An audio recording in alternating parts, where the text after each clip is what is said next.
My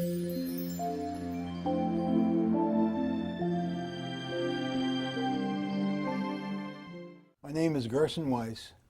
I am the chairman of the Department of Obstetrics, Gynecology, and Women's Health in New Jersey Medical School and the chief of service of Obstetrics and Gynecology at University Hospital in Newark.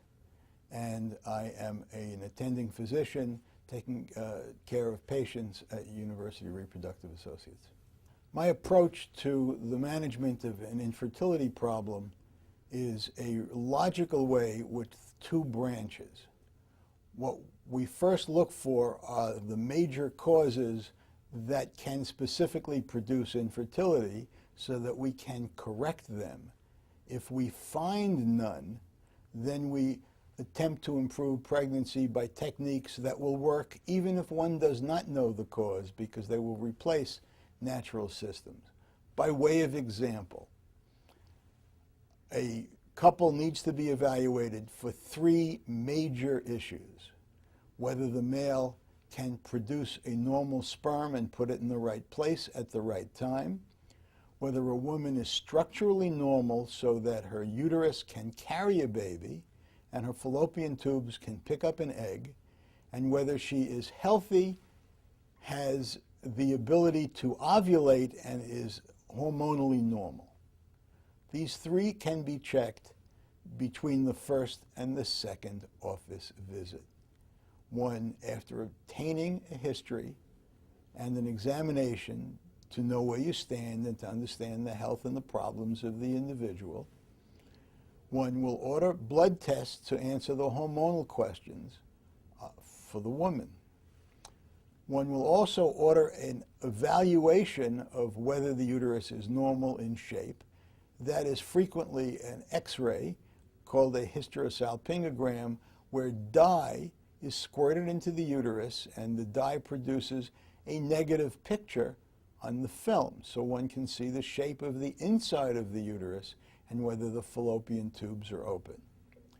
The third thing that we do is a complete semen analysis of the male to see that there's enough sperm, they have normal shape, they're alive, and they have the ability to fertilize.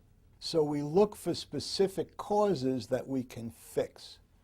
For instance, if there is very few sperm and they have poor ability to swim, we know that we can't use them for insemination.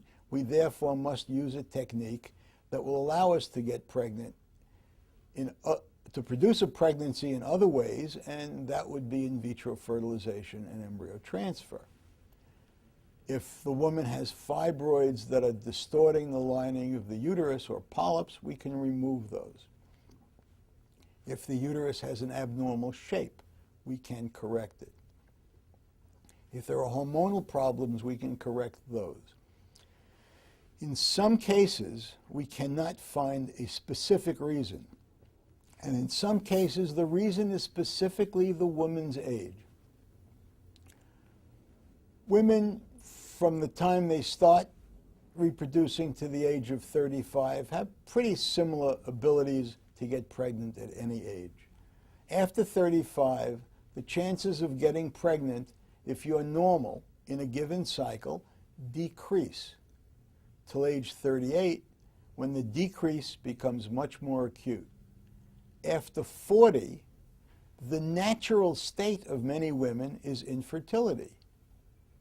In other words, infertility being defined as the inability to get pregnant with living together for a year occurs in 15% of women at age 25.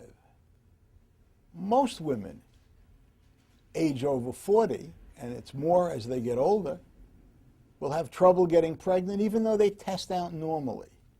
This is because one loses eggs, and the endocrinology of aging process makes it more difficult. What we need to do in these circumstances is not continue to waste time to find answers that will not be likely found, but to get the patients pregnant as soon as possible. Because it's easier to get someone pregnant at age 39 than 40, and easier age 40 than 41. So we do the most effective therapy early on to increase the ultimate chances of being pregnant.